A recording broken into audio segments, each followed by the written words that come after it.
Picture yourself at your desk right now. You've got a college degree, you're making $70,000 a year. That's $5,833 gross per month. You should be comfortable. You should be building wealth. Instead, you're eating lunch at your desk because going out feels expensive. You haven't checked your savings in 2 weeks because you know it's embarrassingly low. And when your check engine light came on last week, your first thought wasn't, "I'll get that fixed." It was, "How much is this going to cost me?" Here's what keeps you up at night. You did everything right. You got the degree, you landed the job with benefits, you're making more than your parents made at your age. So why does it feel like you're barely keeping your head above water? That $70,000 you thought would make you comfortable, it's not actually paying you $70,000.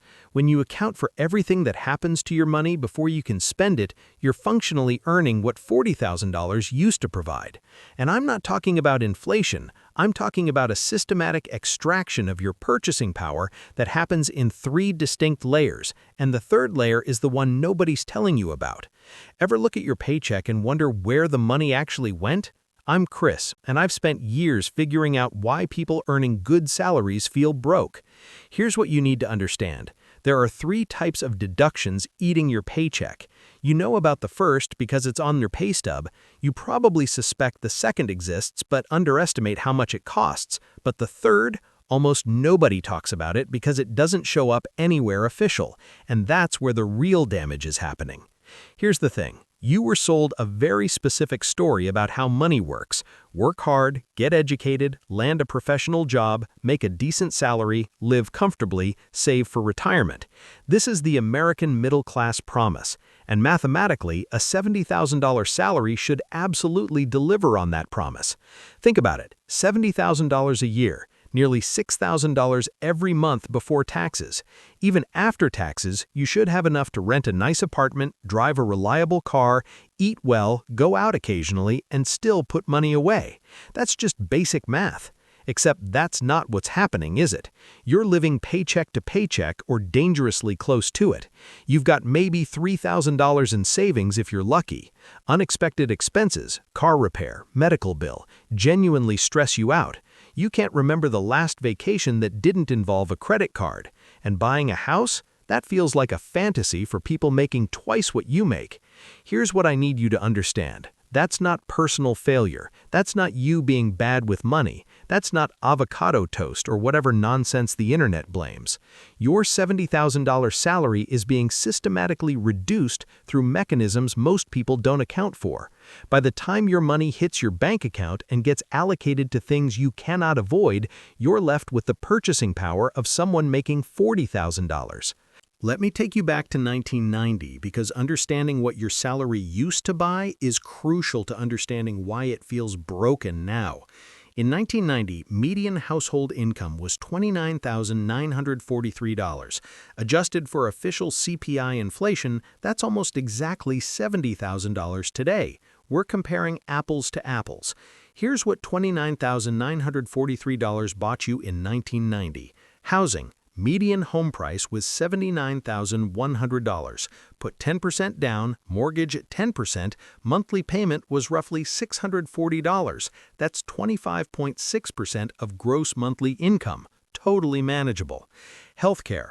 Average Americans spent about 5% of their budget on medical expenses. Insurance premiums were reasonable, deductibles were low. You could actually go to the doctor without calculating whether you could afford it.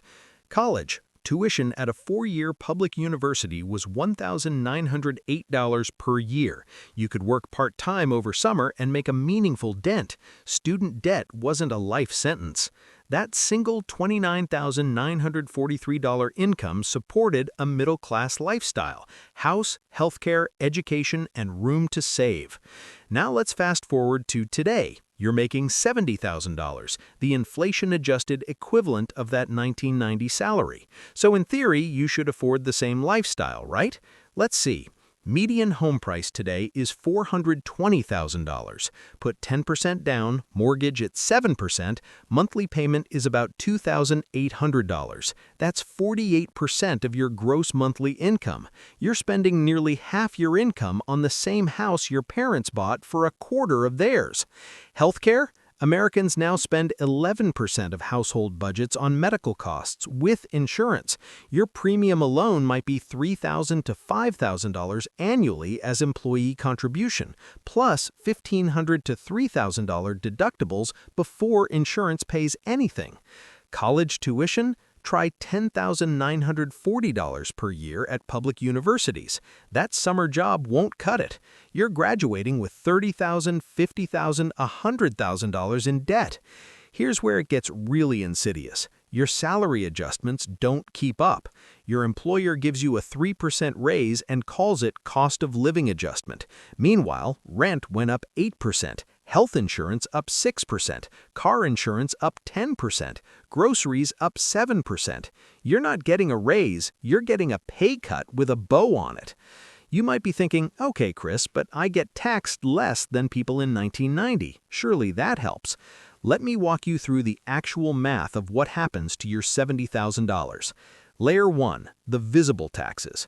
You make $70,000, starting point. Federal income tax, single, standard deduction, effective rate around 15%. That's $10,500. FICA taxes, Social Security and Medicare, 7.65% non-negotiable, another $5,355. State income tax varies by state, let's say 5% effective. That's $3,500. Before you've made a single decision about spending, you're down to $50,645 take-home. You've lost $19,355 to taxes. Everyone knows taxes exist, that's not the surprising part. Layer 2, mandatory participation costs. These don't feel like taxes, but they might as well be. You cannot function without paying these. Healthcare. Even with employer insurance, you're paying premiums. Average employee contribution is $1,600 per year, but that's just to have insurance. You still have your deductible, averages $1,735, before insurance pays anything, plus copays, plus prescriptions. If you actually use healthcare during the year, you're spending $3,000 to $3,500. If you don't use it, you still paid the premium. Transportation? You need to get to work. Most of you are driving. Gas, insurance, maintenance, registration, depreciation. The IRS estimates full vehicle cost at 67 cents per mile. Average American commute is 41 miles round trip. Over 240 work days, that's $6,600 just to get to and from work if you already own the car outright. Let's be conservative. $4,500 per year on transportation. So now we're at $50,645 take-home, minus $3,500 healthcare, minus $4,500 transportation. You're down to $42,645 before you've bought food or paid for housing. But wait, we're not done. Layer 3, the stealth inflation tax. This is the layer nobody talks about, where your purchasing power gets absolutely destroyed. It's invisible because it doesn't show up on any official document. I'm talking about differential inflation rate on essentials versus the official CPI. The government tracks inflation using Consumer Price Index, a basket of goods including electronics, entertainment, food, housing. Averaged together, they'll tell you inflation is 3%, maybe 4% in a bad year. But here's the scam. The things you actually need haven't inflated at 3 to 4%. They've inflated at rates that would make your head spin. Housing costs, whether renting or buying, housing in most metros has increased 60 to 100% over the last decade. Your salary did not increase 60 to 100%. 10 years ago, decent one-bedroom in a mid-tier city, $1,000 to $1,200. Today, that same apartment, $1,700 to $2,000. That's not 3% annual inflation, that's 60 to 70% total increase. Food costs? The USDA says food inflation has been modest. Go to the grocery store. Your bill has increased 25 to 30% since 2020 alone. And unlike housing, you can't just decide not to eat. Childcare? If you have kids, nuclear bomb in your budget. Daycare costs average $1,200 to $1,500 per month per child. That's $14,400 to $18,000 per year. Unlike 1990, when one parent could stay home, you can't afford that anymore because you need both incomes just to cover inflated housing. Let's finish the math. You've got $42,645 left after taxes and mandatory costs. Now you need housing, $1,800 per month average for one bedroom, $21,600 per year, down to $21,045. Food. USDA says moderate plan for one adult is $350 per month, $4,200 per year. And be honest, you're probably spending more if you eat out occasionally, down to $16,845. Utilities, internet, phone, basics to function in 2024, easily $200 per month, $2,400 per year, down to $14,445. This is before student loans, before retirement savings, before emergency fund, before any entertainment or social life whatsoever. You're living on $14,445 in discretionary income. That's $1,204 per month. Your $70,000 salary just became a $14,445 lifestyle budget. That's not a typo. That's your reality.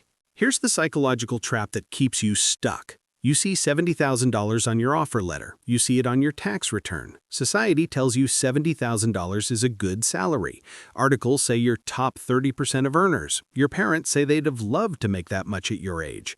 So when you're struggling, when you can't save, when an unexpected $1,000 expense throws your whole month into chaos, you assume it's your fault. You're not budgeting correctly. You're spending too much on subscriptions. You should meal prep. You need more discipline. But it's not your fault. The math is broken. Your $70,000 would have been genuinely comfortable in 1990. It would have bought you a house, reliable transportation, healthcare security, room to save. Today, that same inflation-adjusted salary barely covers survival, and the system is designed to make you feel like you're doing okay.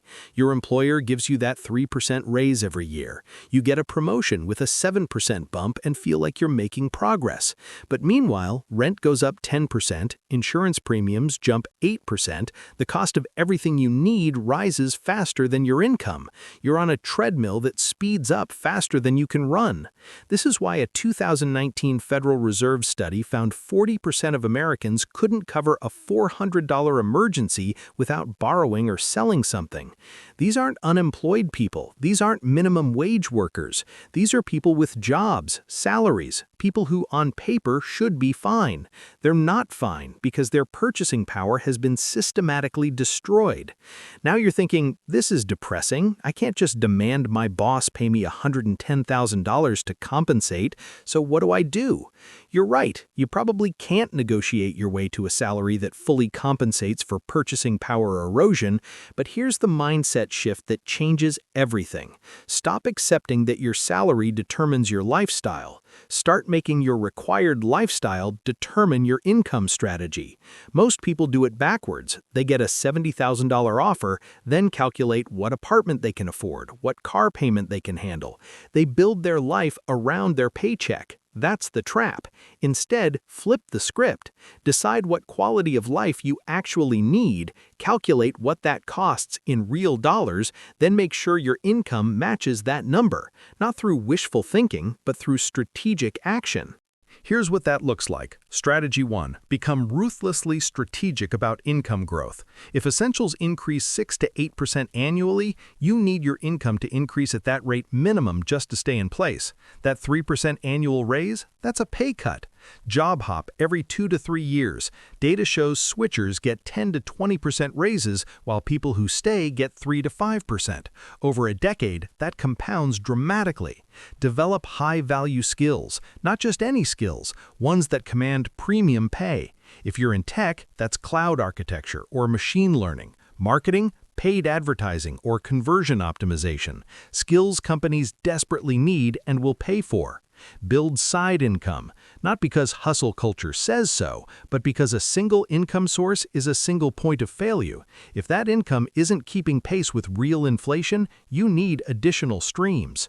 Strategy 2, reduce exposure to inflated essentials. You can't control inflation, but you can control your exposure. Housing. If you're renting, your landlord raises rent every year to match market rates. You're maximally exposed to housing inflation. If you can buy, even if tight financially, you lock in a fixed payment. Your mortgage doesn't increase with inflation. That's a hedge. Or move to lower cost of living areas. If you can work remotely, there's no reason to pay San Francisco rent for a mediocre apartment when you could pay half that in Austin or Raleigh and live better. Transportation. Every car payment is a recurring expense that rises with each new vehicle. Buy used cars with cash if possible. Drive them into the ground. A $5,000 used car lasting 5 years costs $1,000 per year plus insurance and maintenance. A $35,000 new car financed over 6 years costs $6,000 plus per year before insurance and maintenance. Food. Learn to cook. A home-cooked meal costs $3 to $5. Same meal at a restaurant costs $15 to $25. Over a month, that's the difference between $300 and $1,200. That's real money. Strategy 3, convert salary into assets. This is what actually builds wealth. Your salary will always be eroded by inflation. Always. But assets, real estate, stocks, businesses, appreciate with or faster than inflation. Every dollar you convert from salary into assets before inflation eats it is a dollar that maintains or grows purchasing power. Max out 401k if employer matches. That's free money and grows tax-deferred. Open a Roth IRA and contribute consistently. Invest in index funds tracking broader market. Over time, those returns outpace inflation. If you can save enough for a down payment, buy real estate. Your mortgage payment stays fixed while property value and equity increase. The goal? Get as much money out of cash and into appreciating assets as fast as possible. Here's the reframe that changes everything. Your salary isn't success. It's not even purchasing power anymore. It's just raw material. What matters is what happens to it before inflation and costs take their cut. Your parents could live on one income because the math worked. Today, it doesn't. A $70,000 salary now buys what $40,000 used to. That's not your fault, but it is your reality. The people who win financially aren't the highest earners. They're the ones who understand that earning is only half the game. A dollar earned is not a dollar kept, so they raise income aggressively, avoid inflated costs strategically, and turn salary into assets fast. You can't play by old rules in a new game, but once you see how 70K quietly becomes 40K, you can start making different decisions. You're not bad with money. The system is designed to drain purchasing power, and now you finally see it. The question is, what are you going to do about it? If this video changed how you see your salary, hit like, subscribe, and comment below. What's your salary, and do you think it's really worth today?